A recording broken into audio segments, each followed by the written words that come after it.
முதலாவது ஆண்டவராகிய இயேசு கிறிஸ்து அதிகாலையில் செபித்தார். மார்க் 1:35. எழும்பணும், அடுத்து புறப்படணும், அடுத்து போகணும். புறப்பட்டு போனால் மட்டும்தான் நம்ம செபிக்க முடியும். ஜெபிக்கன்னு எழும்பிட்டு நம்ம என்ன செஞ்சிடக்கூடாது, தூங்கிடக்கூடாது. நிறைய நேரத்தில் ஜோமன்னு எழும்புவோம், எழும்பிட்டு என்ன செஞ்சிருவோம், ஜோமன்ன மாதிரி தான் தெரியும், பார்த்தா விடிஞ்சிரும். அப்போ நம்ம அந்த அளவுக்கு ஊக்கமாக என்ன செஞ்சிருப்போம், ஜெபம் பண்ணியிருப்போம் அப்படின்னு நம்ம நினைப்போம்.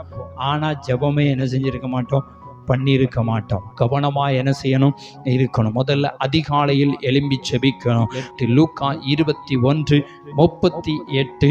இயேசு என்ன செய்தாராம், அதிகாலையிலே தேவாலயத்துக்கு என்ன செஞ்சாரு, போனார். அப்போ அவர் எத்தனை மணிக்கு எழும்பி இருப்பாரு, எத்தனை மணிக்கு ஜோமன் இருப்பாரு, எத்தனை மணிக்கு தேவாலயத்துக்கு போயிடும். அதிகாலையில் எல்லாமே இதெல்லாம் 6 மணிக்கு முன்பதாக நடக்க, 3 மணியிலிருந்து 6 மணிக்கு முன்பதாகவே நடக்கக்கூடிய சம்பவங்கள்.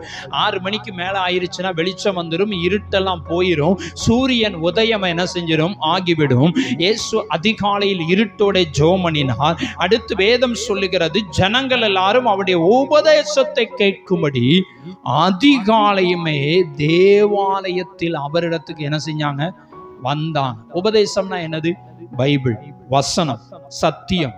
அப்போ அதிகாலையில ஜெபமும் பண்ணணும், வேதத்தையும் என்ன செய்யணும், வாசிக்கணும். நிறைய பேர் ஜெபம் பண்ணுவோம், ஆனால் அதிகாலையில் வேதத்தை வாசிப்பதற்கு நேரம் இருக்காது. இல்லைன்னா வேதம் வாசிப்பாங்க, ஜெபிப்பதற்கு என்ன செய்யாது, நேரம் இருக்காது. ஆனால் வேதம் நமக்கு கற்றுக் கொடுக்க ஆண்டவராகிய இயேசு அதிகாலையில் ஜெபமணினார். அடுத்து அதிகாலையில் தேவாலயத்துக்கு போனார். அவர் போன உடனே அவரை தேடி ஜனங்கள் என்ன செய்தார்கள், வந்தார்கள். ஜனங்கள் வந்தது மாத்திரமல்ல, ஏன் ஜனங்கள் வந்தார்கள் என்று சொன்னார், இயேசுவின் உபதேசத்தை கேட்கும்படி, சத்தியத்தை கேட்கும்படி, தேவனுடைய வார்த்தையை கேட்கும்படி என்ன செய்தார்கள், வந்தார்கள். அதிகாலையில் ஜெபம் பண்ணலாம். அடுத்து பார்த்தீங்கன்னா அதிகாலையில் வசனத்தை என்ன செய்யலாம், கேட்கலாம். இதெல்லாம் கர்த்தர் கொடுக்கிற ஆசீர்வாதங்கள். வேதம் சொல்லுகிறது, இந்த வாய்ப்பெல்லாம் இப்போ நமக்கு இருக்கிறது, இனி இந்த வாய்ப்புகள் இருக்குமான்னு சொல்லி நமக்கு தெரியாது. வேதம் சொல்லுகிறது, பகற்காலம் இருக்கு மட்டும் கிரியை என்ன செய்ய முடியுமா, செய்ய முடியும். ஒருவரும் கிரியை செய்யக்கூடாத ராக்காலம் என்ன செய்ய போகுது, வரப்போகுது. ஒருத்தருமே கிரியை செய்ய முடியாது ராக்காலம் வரப்போகிறதா. அப்போ அதிகாலையில எழும்பணும், ஜெபிக்கணும். அடுத்து அதிகாலையிலே உபதேசத்தை கேட்கணும், வேத வசனத்தை கேட்கணும். யோவான் எழுதின சுவிசேஷம் 8:2.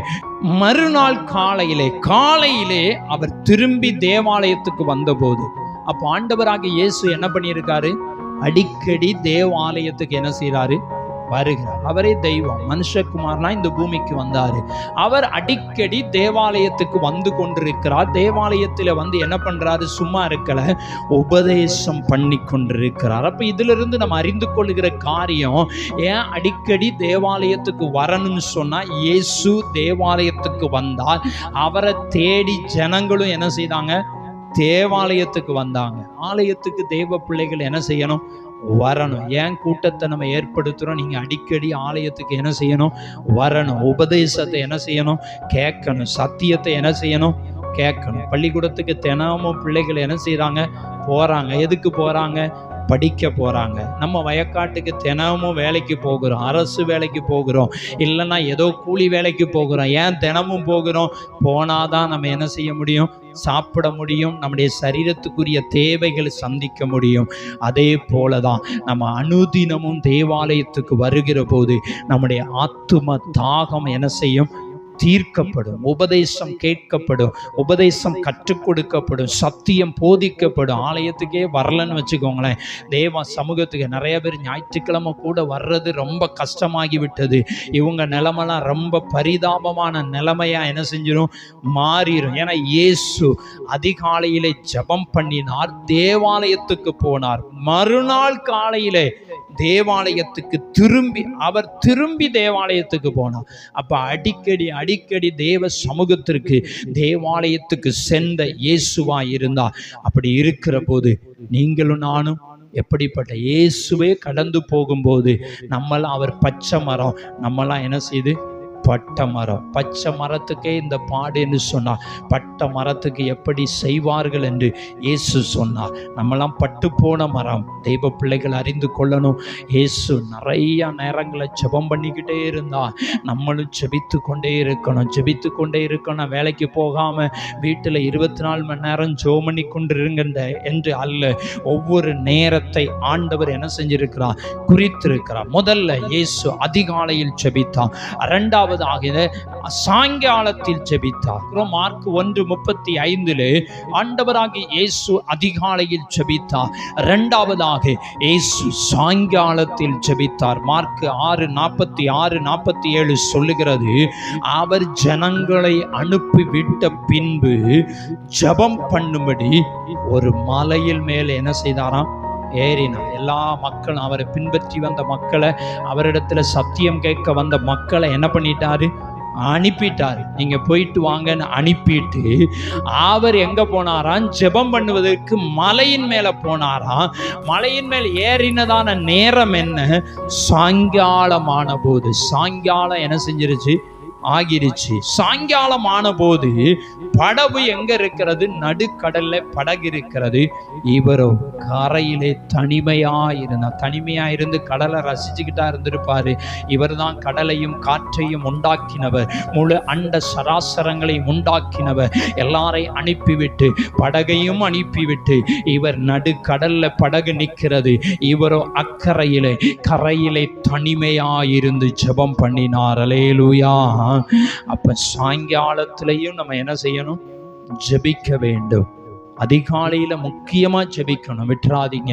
அதிகாலையில மட்டும் ஜெபிக்கிறத விட்டுறாதீங்க. எப்படியாயினும் 1 மணி நேரமாவது நீங்க அதிகாலையில ஜெபித்து தான் ஆகணும். கிறிஸ்தவர்கள் என்று சொன்னால் 1 மணி நேரமாகிலும் அதிகாலையில நீங்க ஜெபம் பண்ணுங்க. 6 மணிக்கு வேலைக்கு போறீங்கன்னா அதுக்கு முன்னாடியே ஜெபம் பண்ணிருங்க. 7 மணிக்கு வேலைக்கு போனாலும் சரி, 6 மணிக்கு முன்னாடியே என்ன செஞ்சிருங்க, ஜெபம் பண்ணிருங்க. நீங்க 10 மணிக்கு வேலைக்கு போனாலும் சரி, 6 மணிக்கு முன்னாடி என்ன செஞ்சிருங்க, ஜெபம் பண்ணிருங்க. ஏன்னா வேதம் கற்றுக் கொடுக்கிறது, இயேசு அதிகாலையிலே மாத்திரம் ஜெபிக்கல, சாயங்காலத்திலையும் அவர் என்ன செய்தாரு, ஜெபம் பண்ணி எல்லாரையும் அனுப்பிவிட்டார்.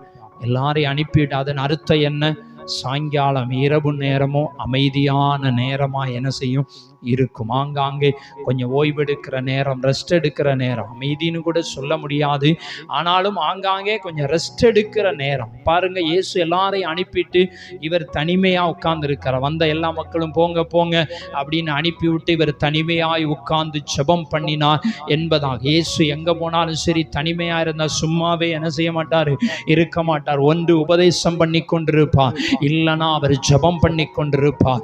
தேவ பிள்ளைகள் அறிந்து கொள்ளணும், அதிகாலையில ஜெபிக்க பழகி கொள்ளுங்கள். சாயங்காலத்துல என்ன செய்யுங்க, ஜெபிக்க பழகி கொள்ளுங்கள். கர்த்தர் நிச்சயமாய் நம்முடைய வாழ்க்கையில பெரிய மாற்றத்தை கட்டளையிடுவான். 3 வேளை சாப்பிடுகிறோம், நல்லது. ஆனால் தானியேல் 3 நேரமும் ஜெபம் பண்ணினான். சாப்பிடுகிறது எப்படி 3 நேரம் இருக்கிறதோ அதோட சேர்த்து தானியேல் 3 வேளையும் ஜெபம் பண்ணினான். தெய்வப்பிள்ளை அடுத்து புதிய ஏற்பாட்டு காலத்துல வருகிற பொழுது நீங்க எப்பொழுதும் ஜெபம் பண்ணி என்ன செய்யுங்க, விழித்திருங்கள். இடைவிடாமல் என்ன செய்யுங்க, ஜெபம் பண்ணுங்கள். ஏதோ நேரம் இல்லை, எப்பவுமே நீங்க ஜெபம் பண்ணிக்கிட்டே என்ன செய்யலாம், இருக்கலாம். இடைவிடாம ஜெபம் பண்ணிக்கிட்டே இருக்கலாம். ஆமேன் ஆமேன். எப்பொழுதும் ஜெபம் பண்ணுங்கள். இதைத்தான் ஆண்டவர் கற்றுக் கொடுக்கிறார்.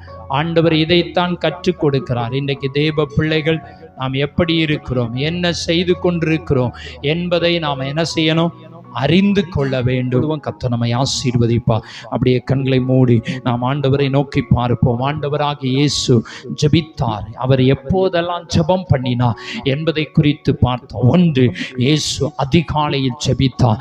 2, இயேசு சாயங்காலத்திலே ஜெபித்தார். ஆம் தேவ பிள்ளைகள், நீங்க அதிகாலையிலே ஜெபிக்க ஆரம்பிங்க, சாயங்காலத்திலையும் ஜெபிக்க ஆரம்பிங்க. கர்த்தர் உங்களுடைய வாழ்க்கையில பெரிய காரியங்களை செய்வார். இயேசு உங்களுடைய வாழ்க்கையில பலத்த அற்புதங்களை செய்வார். ஜெபிக்க ஆரம்பிக்க தேசத்தில கர்த்தர் உங்களை கொண்டு பெரிய காரியங்களை செய்வார். ஆமென் ஆமென். ஜெபிக்கிறவர்களுடைய முகத்தை பார்க்கிறதற்கு பிரகாசமாய் இருக்கும். ஜெபிக்கிறவருடைய முகம் என்றைக்கும் சந்தோஷமாய் இருக்கும். ஜெபிக்கிறவருடைய முகத்தில் ஒரு வித்தியாசத்தை ஜனங்கள் பார்க்க முடியும். ஆம் தேவ பிள்ளைகள், நம்முடைய வாழ்க்கையில ஜெபத்திற்கு நம்ம முக்கியத்துவம் கொடுக்கும் போது கர்த்தர் நிச்சயமாய் நம்மை ஆசீர்வதிப்பார். கர்த்தர் நிச்சயமாய் நம்மை மேன்மைப்படுத்துவார். நன்றி ஆண்டவரே, நாங்கள் உம்மை துதிக்கிறோம், உம்மை மகிமைப்படுத்துகிறோம். ஹல்லேலூயா. ஸ்தோத்திரம் ஸ்தோத்திரம் ஸ்தோத்திரம் ஸ்தோத்திரம் ஸ்தோத்திரம். மகா பரிசுத்தம் இரக்கமுள்ள தெய்வமே, நன்றியோடு உம்மை துதிக்கிறோம். ஆசீர்வதிக்கப்பட்ட இந்த நேரத்திற்காய் ஸ்தோத்திரம். இவ்வளவு நேரம் உம்முடைய சமூகத்தில் வந்து நாங்கள் உம்மை பாட மகிமைப்படுத்த ஆராதிக்க வேத வசனத்தை சற்று தியானிக்க தந்த கிருபைக்காய் ஸ்தோத்திரம். ஏசப்பா, நீங்கள் எப்போதெல்லாம் ஜெபம் பண்ணீங்கன்னு கற்று தந்தீங்க, அதே போல் நாங்கள் அதிகாலையில் எழும்பி ஜெபிக்கணும், சாயங்காலத்தில் ஜெபிக்கணும், உம்முடைய உபதேசத்தை கேட்கணும், அதிகாலையில் உம்முடைய வேதத்தை வாசிக்கணும், தியானிக்கணும். அதற்கான கிருபையை உம்முடைய பிள்ளைகளுக்கு கட்டளையிட நாங்கள் ஜெபிக்கிறோம். சோர்வை உண்டாக்குற, வேதத்தை வாசிக்க முடியாதபடி, தியானிக்க முடியாதபடி, ஜெபிக்க முடியாதபடி, ஆமென், தடைகளை உண்டு பண்ணுகிற, பலவீனத்தை உண்டு பண்ணுகிற வல்லமைகள் அழிக்கப்பட நாங்கள் ஜெபிக்கிறோம். இன்று முதற்கொண்டு பிள்ளைகள் ஆண்டவரே உம்முடைய சமூகத்தில் ஜெபிக்கிறவர்களாய், அதிகாலையில் ஜெபிக்கிறவர்களாய் மாற்ற நாங்கள் ஜெபிக்கிறோம். பெரிய காரியங்களை செய்யும். மீதியான நேரம் வேலையெல்லாம் உடைய கரங்களால் அர்ப்பணிக்கிறோம். தொடர்ந்து கிருபையை கொடுங்க, அபிஷேகத்தை கொடுங்க. ஜெபிக்கத்தக்கதான ஜெபத்தின் ஆவியினால் உடைய பிள்ளைகளை நிரப்ப ஜெபிக்கிறோம். ஆசீர்வதி. இயேசுவின் மூலம் ஜெபங்கேளும் பிதாவே. ஆமென் ஆமென் ஆமென்.